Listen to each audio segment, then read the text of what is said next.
Good morning or good evening, everyone, and welcome to Peer-to-Peer UK Hong Kong 2022 Symposium. And this is our fifth session titled Back and Forth, Questions on the Road. It's an in-conversation with Clara Gum from C&G Artpartment and Mark Chung.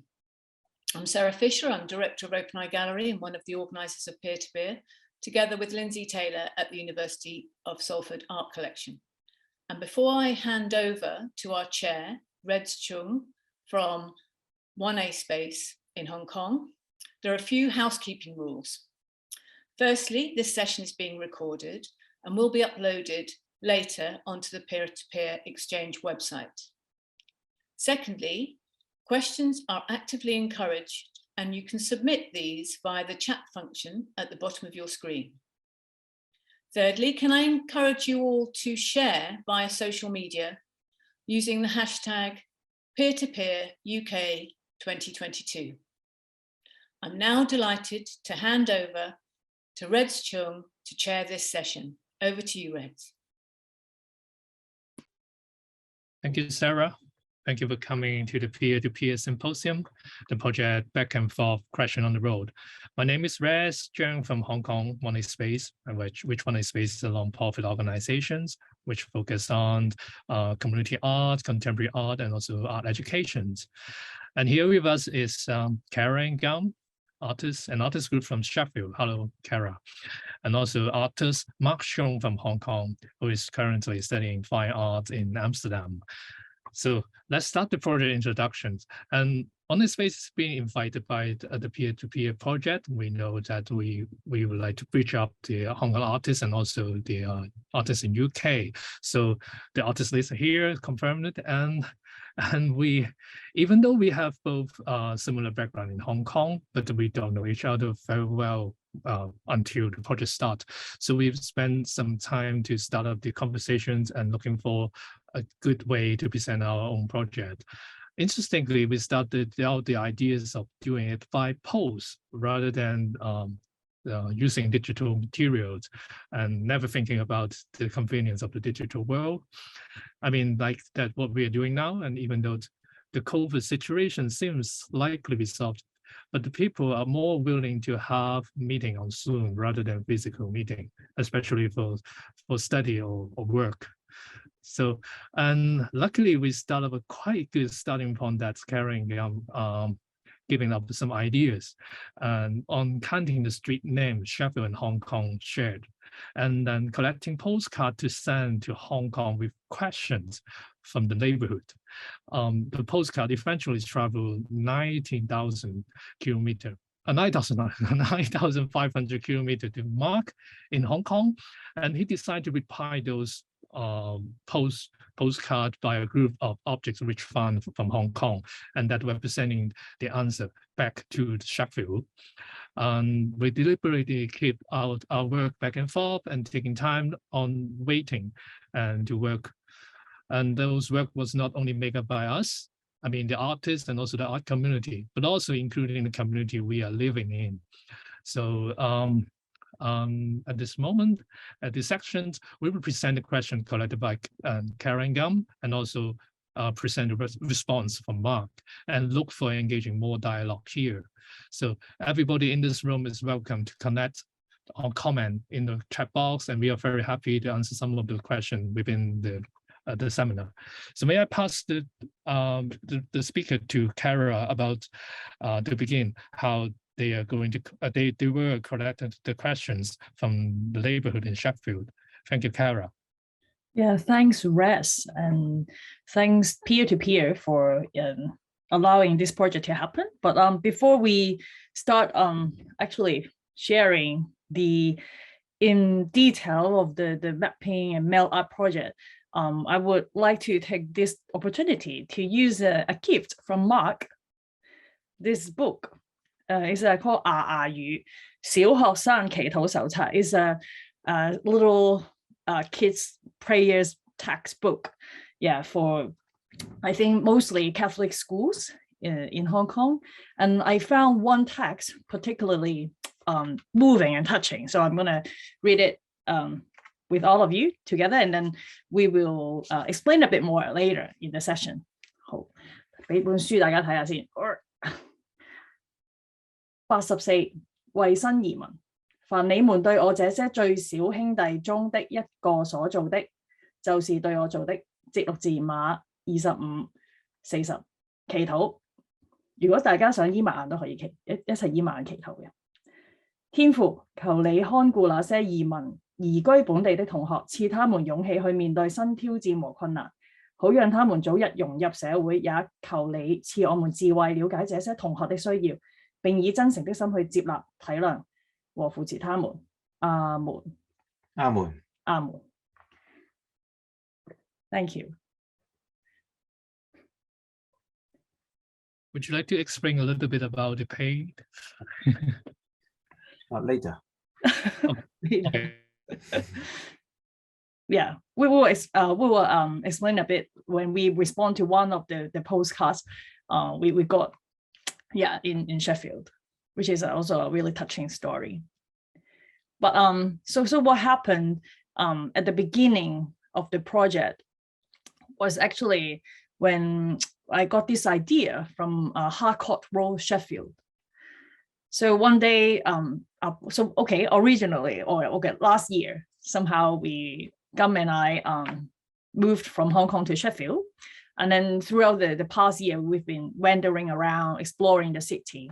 And then one day, I passed by a really beautiful street with a lot of green trees, a lot of beautiful sunshine, just a wonderful, peaceful sight. But then I saw this street name called Harcourt Road. So I thought, this is a really big contrast with the Harcourt Road I experienced in Hong Kong. And then I started to, be really interested in finding out what other street names Sheffield also has that exist in Hong Kong as well. So as you look at this map, this is a map of Sheffield. The circular spot at the center is sort of the town, the city center. So we basically have been marking the street names along the town, along the city center. I'm sure maybe when you go further, you probably will still find some more streets that share the same name with our Hong Kong city. And so after we got this Sheffield Hong Kong map, and then we were interested in having some sort of exchange with our Hong Kong, other friends in Hong Kong, and because we just found this to be kind of fascinating.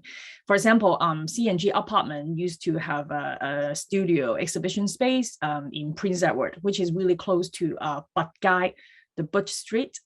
In Monk, and then in Yau Ma Tei is also another place we visit a lot. And so the Pitt Street, Pitt Street is Big Guy, also has an important protest during the 1989 June 4th event, and then some artists recently in Hong Kong also reenact some of those events in Hong Kong in their performing art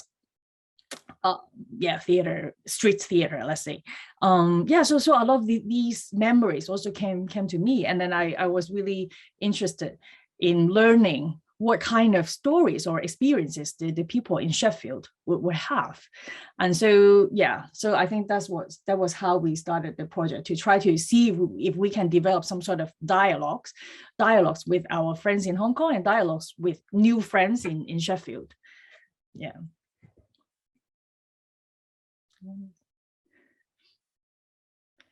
So we designed some postcards. Oops, I think I need to use my black t-shirt as the background for people to see postcards. Basically it's blank in the front, and then just a few lines for address, and 2 sentences to invite the people to share their street story from Sheffield and ask Hong Kong a question. And then I need to admit that in the past 2 years during the pandemic, we have been quite hungry for like real interactions with audiences or just people, like to have the conversations in person. So we decided to take this chance to develop the dialogues on the street first. And then we invite the participants to ask Hong Kong a question, because Sheffield people probably have been seeing more and more Hong Kong people wandering around the market or in their neighborhood. But then I wonder if we can also use this chance to begin another sort of you can say random dialogues, within the neighborhood, within the community. So we collect in the end 45 postcards, both some are from the street sessions, the street stalls we had, and then some were from some other occasions when we visited some other for example events for socially engaged artists, and we also invite them to join our project. And then we asked the lovely postman to help us to send all the postcards to Hong Kong. So one day we asked Mark to come along to join us online to discuss all the postcards and questions we've got.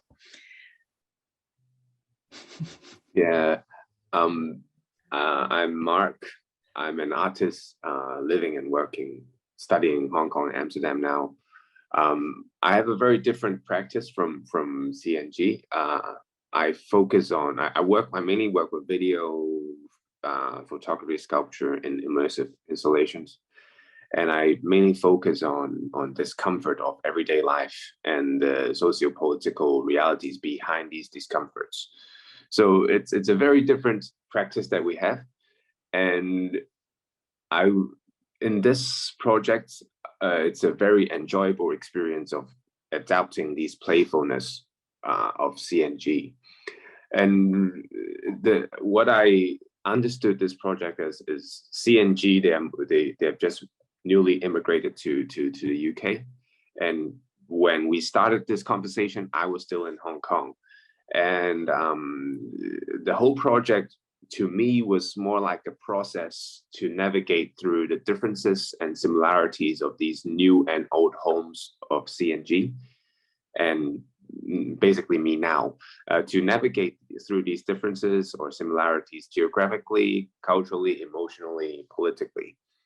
So it was when I got the postcards, it was a very strange feeling, because when Clara was saying that these postcards are ask Hong Kong a question, it feels like all of these postcards are addressed to Clara and Gum themselves, and I'm the person who are really secretly going through all their postcards and really understanding these questions and trying to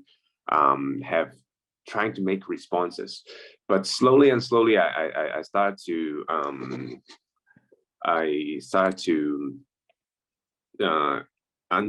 when I understood these postcards as intimate conversations between the people on the streets or the participants with the newcomers, which is C&G. I see myself as an intervention into, like, I stole this pack of postcard, and then I started to make some very intimate responses, and following Red's idea of deliberately not using any digital media. I was, instead of to push this idea one more step, instead of responding with written, just giving written responses, I decided to make it slightly more difficult by responding through objects. And these objects are really objects that are quite unique to Hong Kong, that you wouldn't really find in UK, or it would be it would be very, very difficult to find in UK. So yes, the idea was to send them these objects and then see their reactions.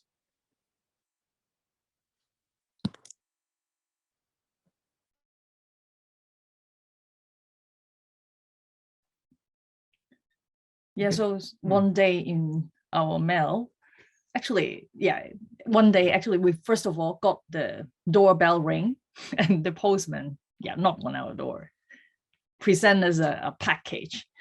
Yeah, in this actually it's a broken package. Yeah.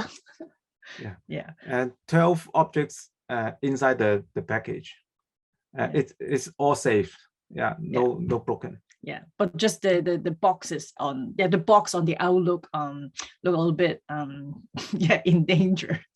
Yeah, but everything else inside was fine. Yeah, so we slowly examine all the objects inside, and I think it was quite it felt a bit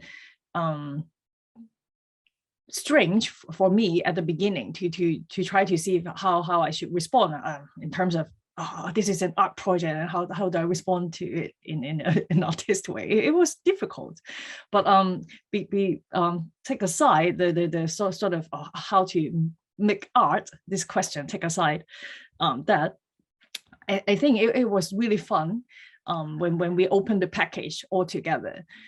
Definitely some of the smells, the objects remind us of Hong Kong in our past, but then also insert something new about Hong Kong to us too.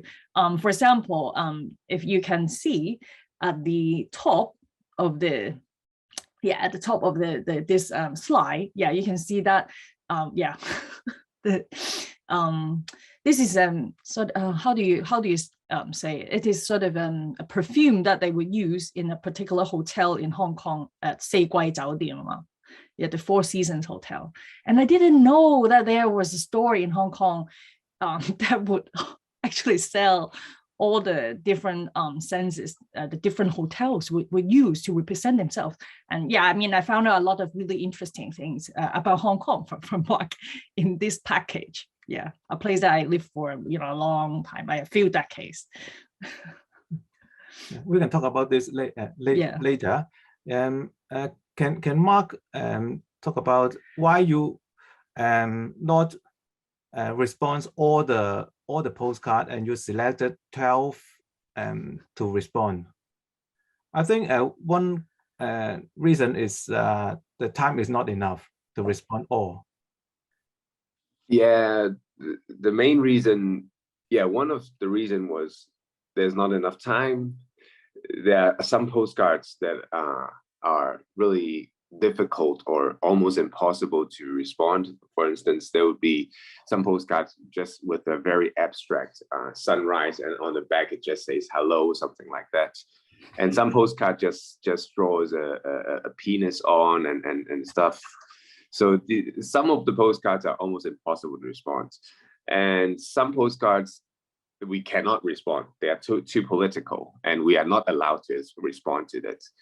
And so at the end, I've just chosen 12 of them. That's, to me, maybe the most meaningful questions, or maybe the most meaningful postcards. And all the responses are not like a direct response to the questions. It's maybe like, for instance, the scent, the perfume postcard. In the postcard, it doesn't really mention anything about perfume. It says something like a street in Sheffield, and there's full of he or she imagined that it was full of smell of food and Jamaican music. But with that, I responded with something else, because that's how you really smell Hong Kong, experience Hong Kong with your nose. But it's to answer that question is I just basically chose 12 of them, which I felt most meaningful in terms of navigating oneself in the differences and similarities in these new and old homes. To me, at least from my understanding, when I was still in Hong Kong. I would like to put a interesting remark here that one day Mark called me about he found some difficulties about the handwriting of the postcard. It's really hard to read, and also Mark do a lot. I think do a lot of job on categorize the postcard into different section and to different category for responding, and that's quite a lot of work. He haven't mentioned. No, I mean, this is how different we work. When I told C&G that I'm doing that, they were making fun of me. Why is this necessary? Why is this necessary? And yeah, and then after that, I was starting to understand their practice more and more and trying to adapt really into this project. No, I didn't laugh at you. I was really concerned if it would be okay. It would be a lot of work, but yeah, and then you did it. It's great. Yeah, it's great. But yeah, I would have to say, I don't know why. In general, the handwritings are very, very difficult to understand. It's that's true. I don't know why. Yeah. Well, I think it's because the participants actually took quite a short period of time. Most of them actually did it on the streets when they passed by, and then they wanted to be polite to us. We invite them to join, and then they didn't want to say no to us. And okay, let's quickly participate. But I think a lot of them are very nicely asking about the general situation of Hong Kong, and really care and concern about the Hong Kong people here and in Hong Kong as well. So yeah, that was a really lovely exchange on the street. Yeah, of course, there are also questions about curiosity about Hong Kong. Do you have a Pokemon shop in Hong Kong? Are you a fan of a particular cartoon character as well? I mean, there are these really fun questions. Yeah, and I think because today actually only Red is actually situated or located in Hong Kong. Maybe in the end we should ask him to talk about Hong Kong in general, and as a a general response to all these really lovely questions. Yeah. Okay, maybe it's good time to go forward to deep into a particular case, like this is about the overall review about Clara Gum respond upon marked objects. It's something like this. We will go into one by one, and speak out questions here. Like this one, will Hong Kong ever be truly free? And what is the answer? This one, I think we ignored the back. But the front of the postcard was, I became a Christian in Hong Kong in 1984. Thanks to the love of the people. God bless you all. Yes. I was in Hong Kong. There are a lot of Catholic schools, and I've been to 1, 2, 3. Out of 5 schools that I went to, I've been to 4. 4 of them are Catholic schools. Yeah, either mainly just Catholic schools. And when you're in Catholic schools, you are right before we started the presentation or this conversation, Clara was reciting one of the prayers in this small book called Yu. And this small book is basically all these kids, they have to carry in their backpack every day. And then what they would do is they would recite a prayer in the morning, and that prayer is usually very specific. And for instance, the prayer that Clara just recited is about new immigrants.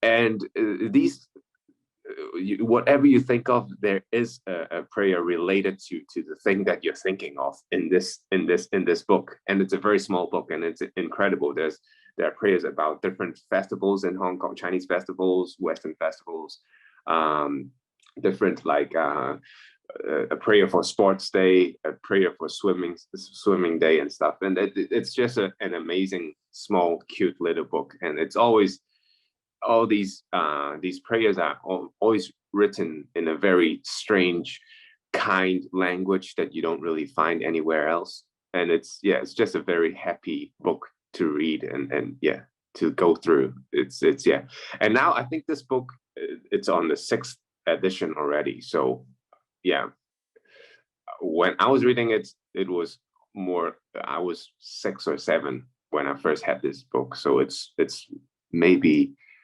6, 7, at least 20 or 30 years old this book is. So yeah, and it's always updating. It's always up to date. It's very, Yeah, it's the 6th version, you're right. I mean, yeah, edition, yeah. Yeah, so when he was talking about him being, him or her being Christian in Hong Kong, I was just the first thing I think I thought of is all my upbringing in Hong Kong, like these Catholic schools tradition where you have to say a prayer, and and for secondary school students, I think they have another book, but I can't remember that name already. Yeah, but for the primary school ones, this gave me a very strong memory, and I think Hong Kong has given this person a very strong memory. And strangely, yes, Hong Kong is a very, very religious place in a lot of ways.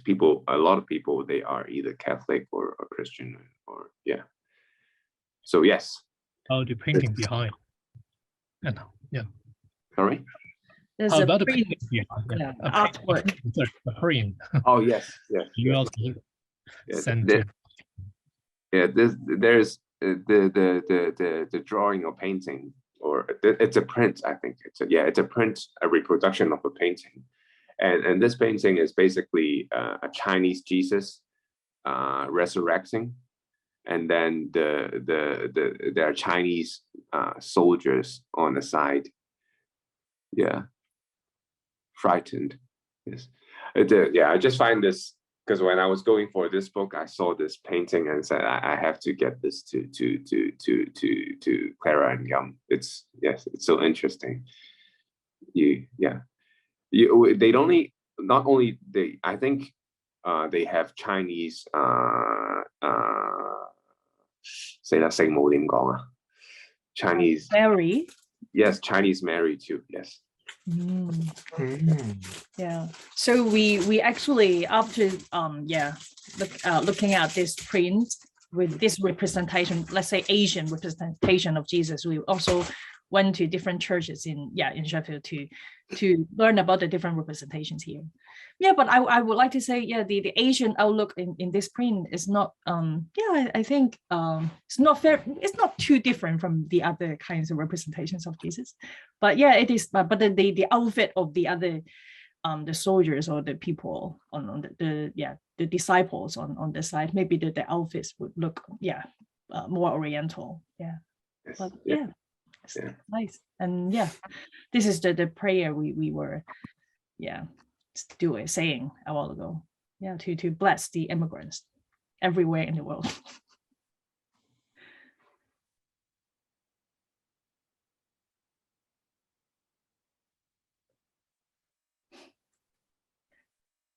So what we did after receiving all the objects from Mark, or the gifts, I would say, the gifts from Mark, we took all the gifts to particular streets or sites for this, for example, in this case, to some churches or cathedrals in Sheffield, and then we made stop motion animation to help to try to use this low tech medium to intervene the gifts from Hong Kong and our experiences in Sheffield. Ooh, and this is the sunshine diagram you mentioned. Yes. They moved the river here. Did they move yours? It's this is very abstract, but from this I found something quite interesting that I've done a while ago. It's basically the British colonial Hong Kong government have done a lot of large-scale civil engineering in different river systems in Hong Kong for either for water resources or to prevent natural disasters. But anyway, to focus on, I found something that I've done a while ago, in Kai Tak. Basically, Kai Tak is used to be the Hong Kong International Airport before the returning of Hong Kong, and before that, it was the Royal Air Force base. And up until maybe 10 years from now, I think, Kai Tak was basically empty. So it's one of the biggest piece of land in the middle of the city. And in between, in the middle of the whole airport, this piece of land, there's a Kai Tak Ming Kui. It's basically the direct translation is the Kai Tak gutter. And it used to be very disgusting. It smells, it doesn't look good. And now they have beautified the river. And after the beautification of the river, it becomes Kai Tak Ho. It's Kai Tak River now, and it's no longer the Kai Tak gutter. And alongside that, these two sides of the river, they have built, because land scarcity is a very big problem in Hong Kong. And people don't have enough place to live, and there were some public housing developments. But then the best piece of the land, which is both sides of the river, they're building these very, very nice residential, expensive residential building, which I don't think most of the people in Hong Kong could afford. And there's already another small community of private residential buildings built next to the river, and that's basically that community it looks something like a place from China or a place from Seoul, Korea. It's not like Hong Kong.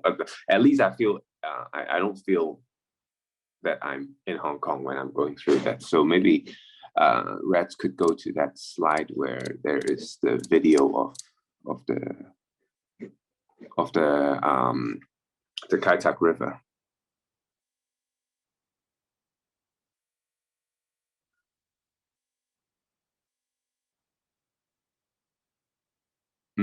I don't think, maybe the video is not embedded into the PowerPoint. Can we illustrate what kinds of an image here is talking about?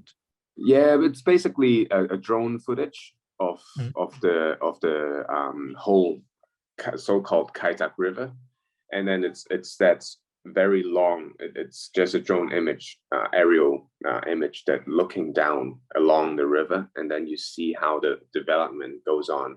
And at first, it's basically these new buildings that are still under construction, and then slowly becomes this older district in Hong Kong where it goes to San Po Gong, and then it goes inward to Chi Wan San and stuff, where all these older public housings are, and it's just a very, very strange contrast where this part of the river is beautified, and then that part of the river is basically, they have beautified some parts of it, but most of it is just still kept in the same way as it was in the Kai Tak gutter.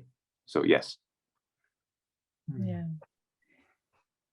And I remember one A Space also was involved in our project about along the river, some years ago. Yeah. So what we did, what do you do in response? Okay, it's about make another river. Yeah, we try to make another river in our neighborhood in Sheffield. Yeah.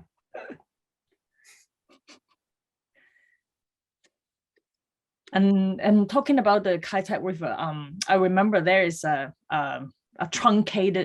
two truncated bridges connecting the Kai Tak's airport with the hotel, the opposite of it. And the two truncated bridges sitting there for, I'm sure for like 20, more maybe 10 to 20 years already. And only really recently, when they redeveloped the Curator airport and building all the residential housings and stuff like that, and they are reconnecting the bridges.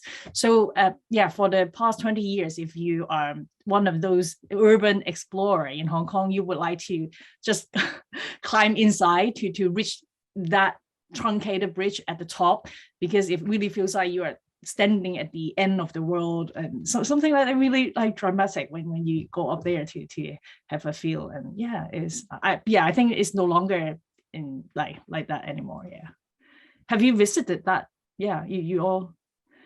I visited that bridge maybe 10 or 15 years ago, but now, because I lived in Kowloon City for a while, and that part where you go when you walk to the edge of the bridge, and then you see like an empty land, wasteland. It's not there anymore, because first half of that piece of land is being developed already. Yeah. So there are a lot of cranes and stuff in front of that bridge.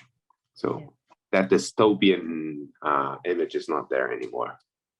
I know. I used to really want to initiate some sort of performance happenings at that site. Yeah, when it's still there. Yeah. Ooh, and this is also another really, really interesting, almost sci-fi description of Sheffield that would shared by a participant.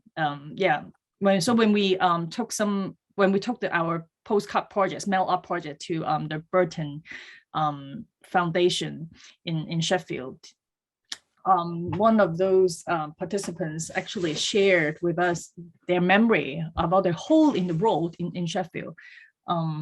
So in the city center in Sheffield, there used to be this hole, basically are entrances to different, let's say, pedestrian subways, connecting all the subways in that circular area. But then they also have this really interesting architectural outlook. Somehow looks like a spaceship. So when people in the old days in Sheffield, they try to say let's meet at the town, or they would say let's meet at the hole in Sheffield, and that was really amazing. And we got a really surprise gift from Mark in response, which is a spaceship for Sheffield. Yeah, this is the response from Mark. Yeah, I think it's very clever to use an object to respond. Oh, difficult to see. Sorry, it's okay. But just we can see the image. We were playing with it. Definitely. Yeah, Mark. I was amazed by the architecture that you talked about, but then I basically, in the project, I wanted not just to buy stuff and then send it to you, or to just gather stuff and send it to you. I wanted something from my home into your home, so it's more like a very intimate exchange of the whole thing. So this is maybe the part, and this is just one of the lights I've been collecting. I like lights in general, and yeah, I have, yeah. And this is what, when I heard this story, and I was looking at the light behind my desk, and I have to send this. Yes, there was a very, very natural reaction, but not yet. Yeah, so thanks. Good. So we took it to the town, and actually you can see that the junction, yeah, that was the original site for the hole in the old days.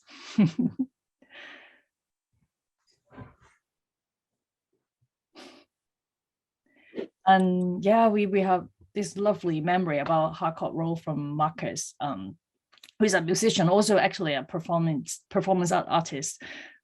Yeah, as well. He mentioned he grew up on Harcourt Road, and surprisingly, so Mark actually sent us this scent, very lovely smelling perfume. I would say perfume that they use at Four Seasons.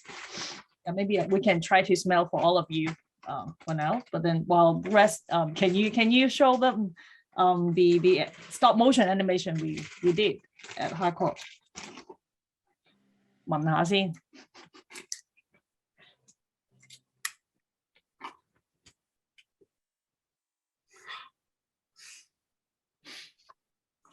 Did you smell it, Mark, before you sent to us? Yes. It's smelling good. I don't know how to describe this kind of scent. It's just a Four Seasons hotel scent.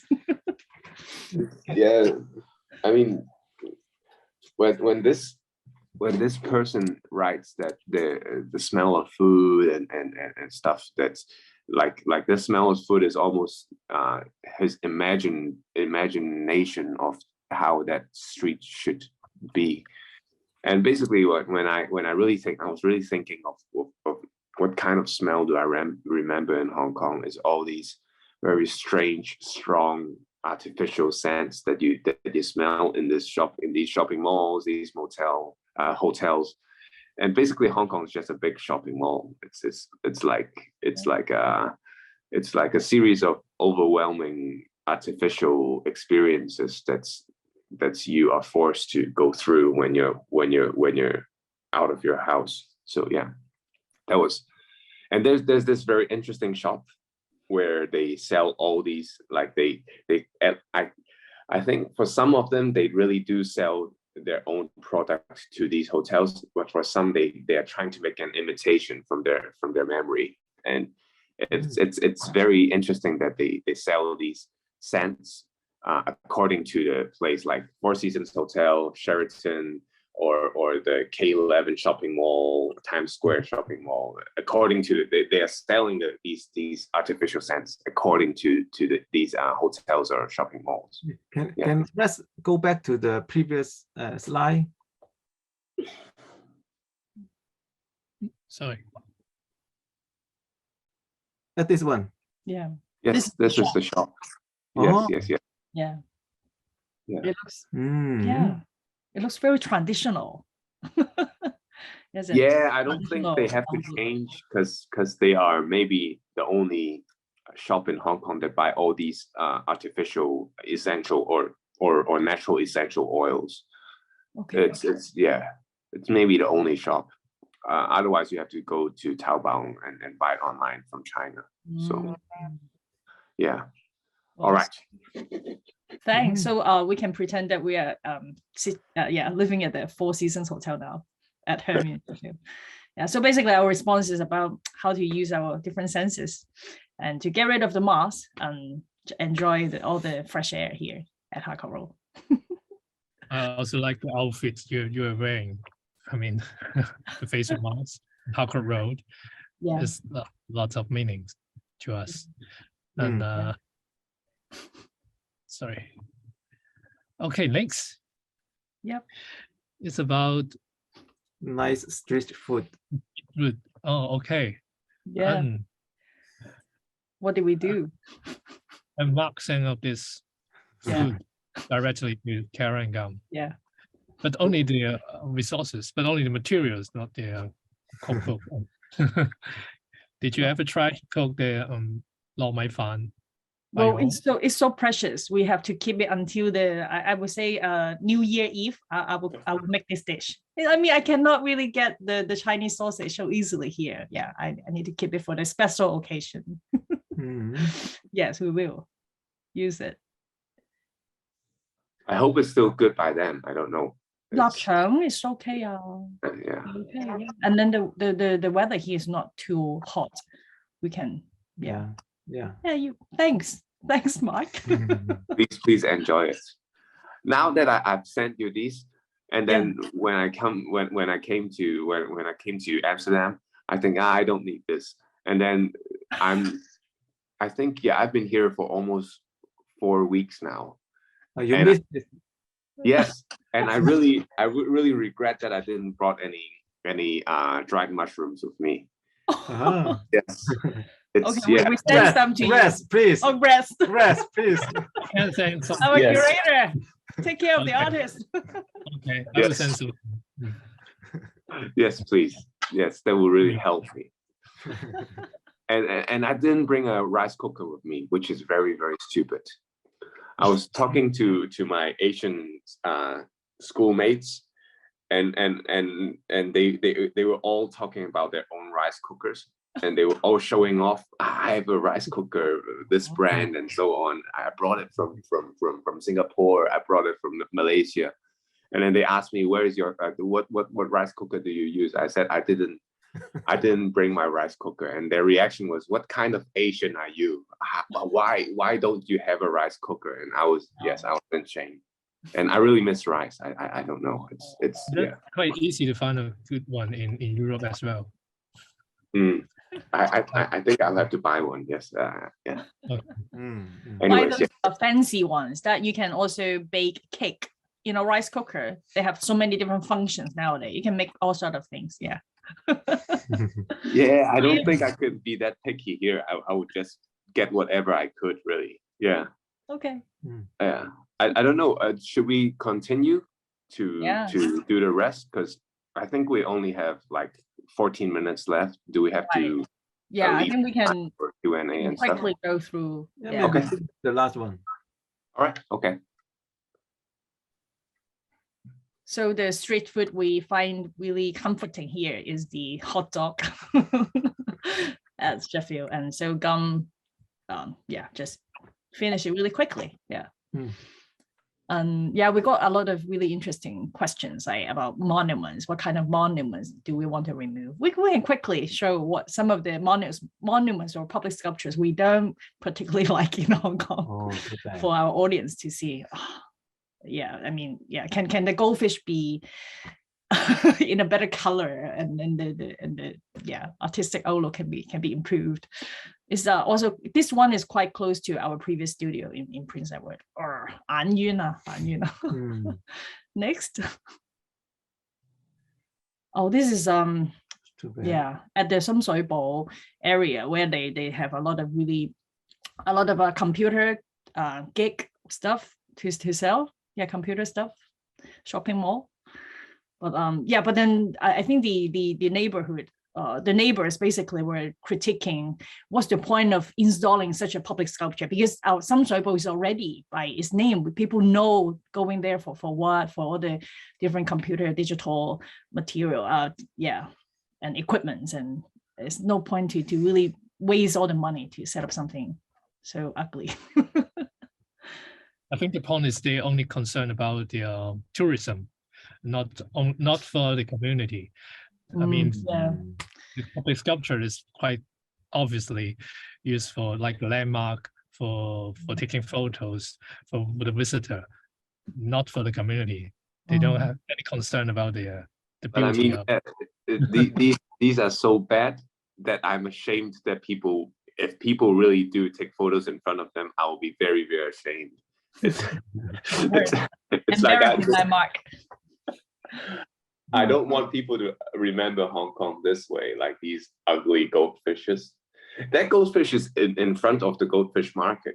In fact, no. When you go in from the Nathan Road, this is the first thing you see. No, the goldfish sculpture. Yeah. So it's very bad because people usually go in from there. I mean, and that's what it's what we did was to burn all the images of these public sculpture Mark sent to us in our Stonehenge installation at the backyard. And we light fire, as maybe some of you know already. We light fire. It's so transformative. So these will be gone soon. You'll be fine. I hope, I think people were successful in taking down some of them. Some of, yes. But not all of them. I think the goldfish, they are still there. For, I don't know for how long, but And then we also, I think, shall we have a quick look about the rest of the slide and the objects and the question we collected, and we will go to the discussion part. We collected some of the questions from the participants. Maybe we could ask Clara Gum and Mark here. Oh, sorry. This is about the mirroring and the reflections, which is asking Mark to share some questions about reflections in Hong Kong. That's quite common. That there's a lot of skyscraper in Hong Kong that's full of glass panel and facade. That's easy to find reflections, right? Yes. And here it's how Clara Gum respond on those mirroring questions. Oh, I like this question. I like this question. If you one of the participants feel drunk, and how is work-life difference to those in the UK? Asking Mark about that. And this was Mark working schedule. It's quite full, and what Clara Gum will try to respond is to make a whole. Okay, let's explain what we're doing. Yeah, so basically we took Mark's schedule to Victoria Road. So out of his busy schedule, we try to make a hole for you in Sheffield. We'll make a hole for you in Sheffield so that you can enjoy Victoria Road in a different way, okay, with a different perspective. Yeah. Free in Victoria Road. Okay. Okay, thank you. So maybe we just stop here about the sharing, and some of the questions we found from the participant was questions from May York Wong. That is quite sensitive, I can say. Is what she say is understandable that there is a red line with anything political in Hong Kong. This is limit how artists create their work and their practice in general. I mean,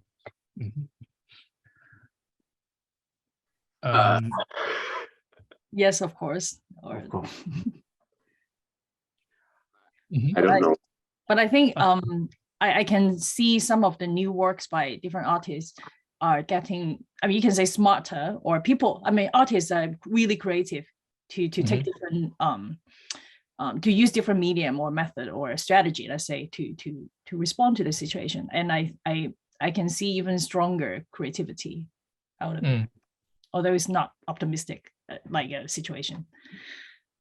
I mean, as artists, we have always been working with constraints. You know, it's like you don't have enough money, you don't have enough space. These are, to me, I think these are even stronger constraints, even more difficult constraints to overcome than these so-called sudden censorship that we are having.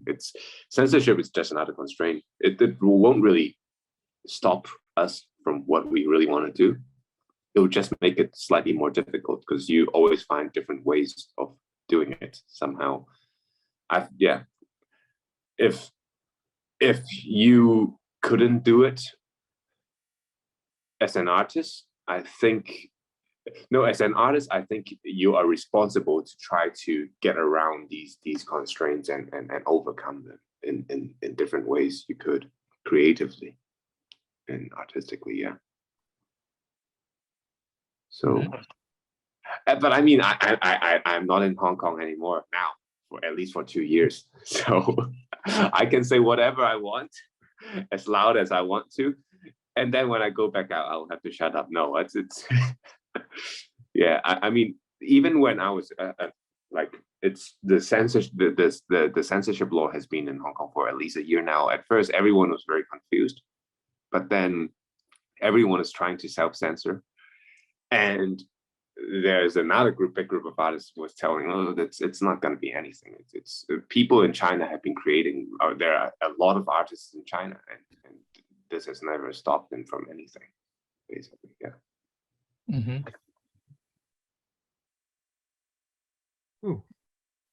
Our next questions. And some other questions, some other messages, but not exactly a question. They share something with us, right? Someone share a song. We'll listen to it later. Just Instagram account that's related to Mel Art Center, and also you can see it on the chat box. But sure. Now I can find That those. is good to share this music here, this moment.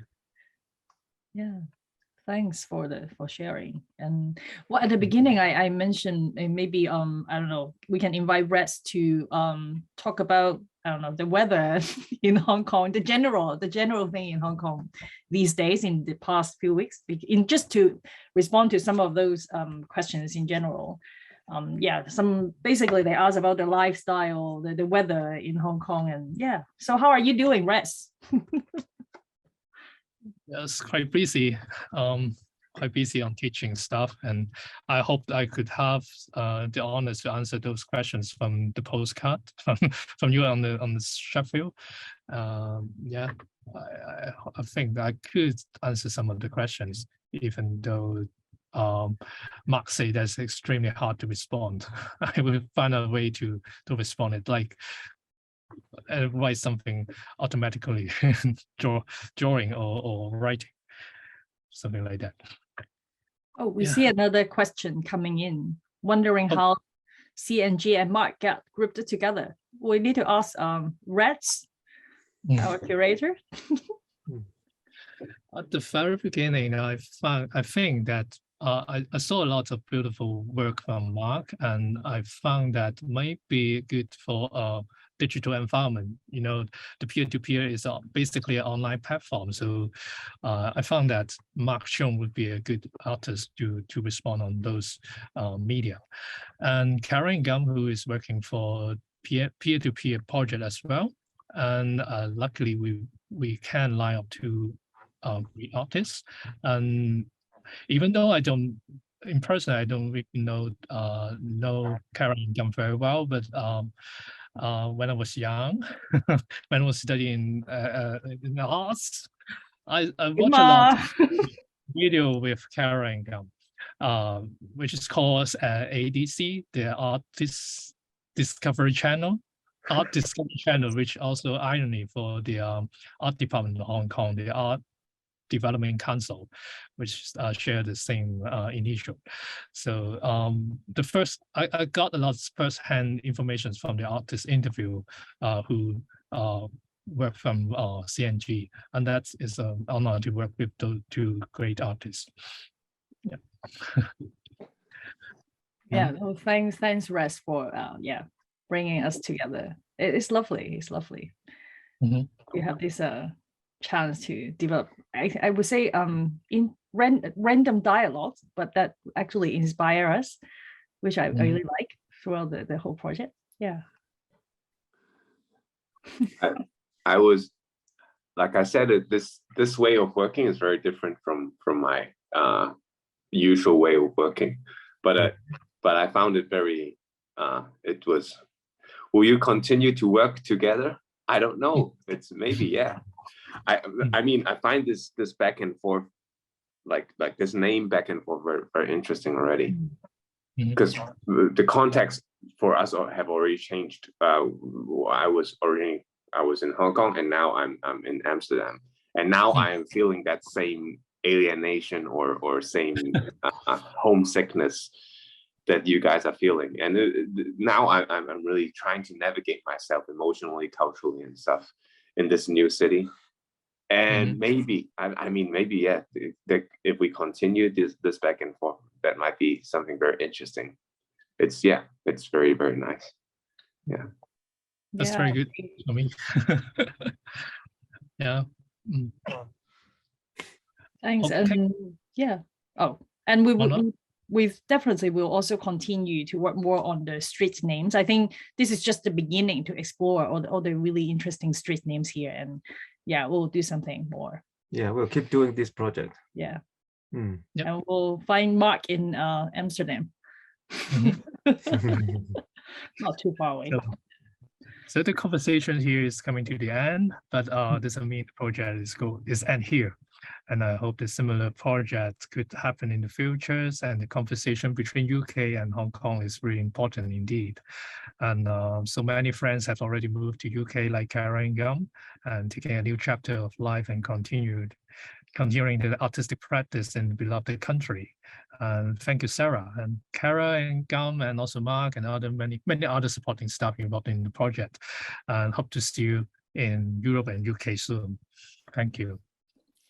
Thank you all. That was Thank really lovely, really lovely discussion. I think it felt incredibly human. I loved the way that you exchanged. I felt that you built a relationship in this very intangible initially way of working, but that exchange is incredibly powerful. Thank you so much. So I have to end by saying that our next event will be on Tuesday, the 4th of October at 10 a.m. UK time and 5 p.m. Hong Kong time. It's called Ways of Learning. It's an in-conversation between artists Morgan Wong and Cheung Gardaf, and it's chaired by Polly Brannan from Open School East. This session is going to shortly be on the website, so I will ask you once it's up to perhaps share it more widely. In the UK, people aren't very good at getting up on a Sunday morning, so it'll be great to get that shared. But could I also ask that anybody that's here today, if they could visit the peer-to-peer exchange.org.uk website, and you'll see a lot of sessions are on there, which again, please do share the links with others that will be interested. Again, I want to thank our speakers for today and our chair. Incredibly, a very human, I feel, and very kind of insightful in terms of the process of developing thinking and ideas, and those manifesting themselves in something quite tangible and fun as well. I think a lot of fun in what you did. So thank you all again. We have to say goodbye now, but see you next time.